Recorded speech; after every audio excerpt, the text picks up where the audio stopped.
How Maharishi Came to Me by Robert Hanlon. First became aware of the name and grace of Bhagavan in December 1958. Since my father's death in 1956, I had been in a grave spiritual and psychological crisis. Playwriting efforts of many years stopped abruptly.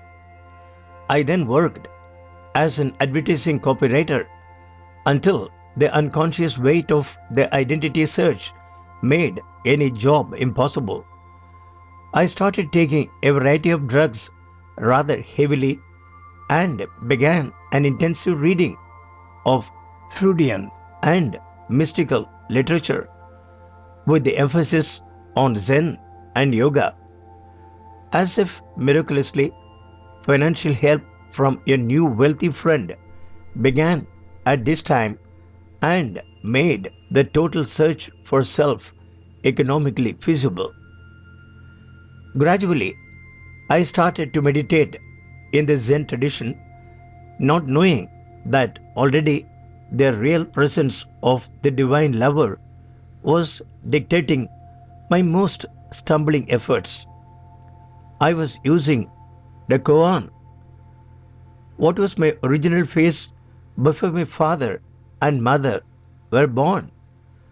I would meditate for a half hour, read a page here of one book, 2 pages of another, until the need to meditate overpowered me once more. But I was conscious of no inward change that would relieve my cosmic anxiety.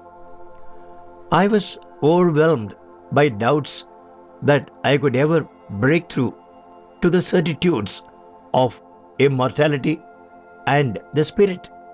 Then, in December 1958, I went to Taos, New Mexico, to visit a friend who was also engaged in the search for self. One day, we went to see a rather advanced yogi and painter, Herman Rednick, who lived in the beautiful sagebrush desert along the Rio Grande Canyon. In his cabin, he had 5 or 6 framed pictures of Indian sages. One of these pictures was the most famous one of Bhagavan, reproduced on the cover of Arthur Osborne's biography.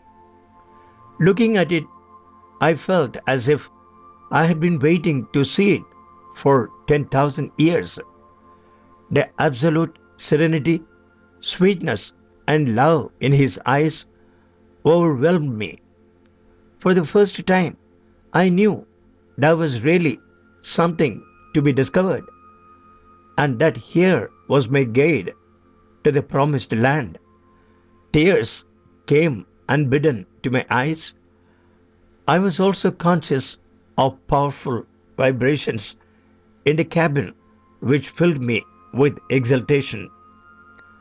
I am now aware that these vibrations were the initial transmission of the Spirit, and that Herman was the Guru transmitting the grace of Bhagavan, Sadguru, the one without a second. Returning to New York, I obtained Bhagavan's books and started to meditate according to his teachings. I also began praying to him using the mantra Om Ramana as given in Mudaliar's Day by Day with Bhagavan. I stopped taking drugs completely thanks to the ever pouring grace of the Divine Savior. Several times during the succeeding months, the idea came to me to lie down on my bed and see if I could return to the womb in a psychic sense, to go back the way you came, as Bhagavan told one devotee.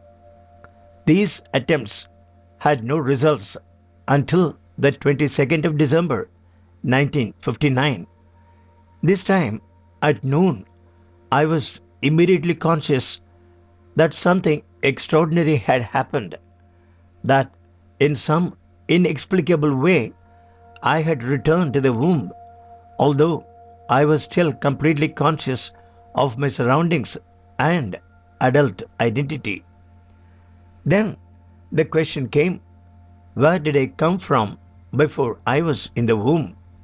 No sooner was this question out than a white light opened above and between the eyes. In it, I saw what seemed to be black objects moving about. The word spermatozoa flashed through my mind with no conscious volition on my part.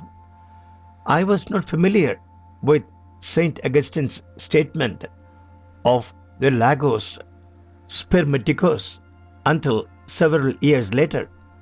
This word, in its turn, triggered a complete rigidity of the body, so that I was aware of being completely in the grip of a higher power. A golden light appeared at the loins, and three spiraling lines of light came up the body. The great golden light stopped momentarily at the navel, then rose to the forehead, where it took on the shape of a cone.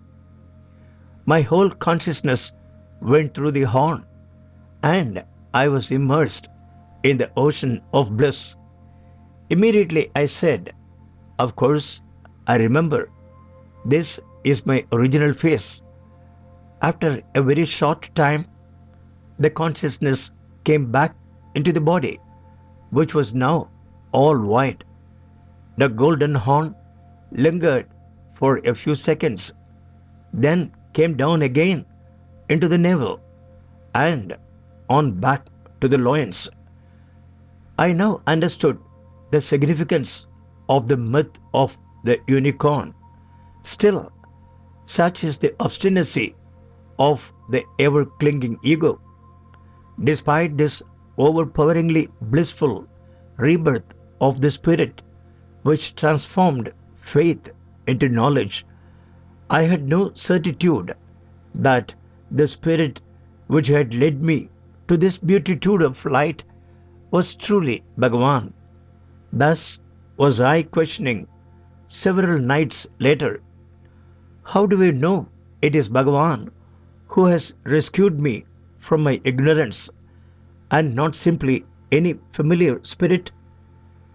When once again my body was gripped by a superior force, slowly my head was turned in the chair to the left, where the picture of Bhagavan, which had first enthralled me in New Mexico, was hanging.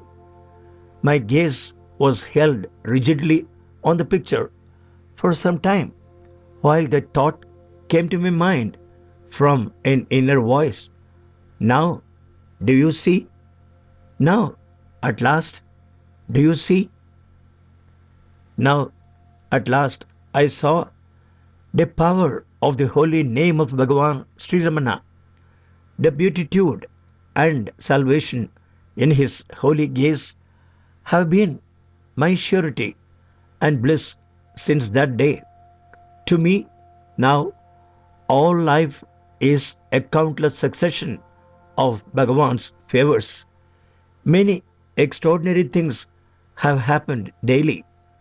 Pain and suffering have not disappeared from my life, but I accept them now as the will of Bhagavan, to whom I have surrendered as best I can.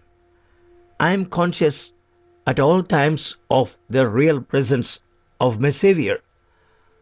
May I one day be worthy of the overpowering love which He has showered upon me. The Mountain Path, January 1966. Robert Hanlon would sometimes visit Arunachala Ashrama in New York during the late 1960s and early 1970s.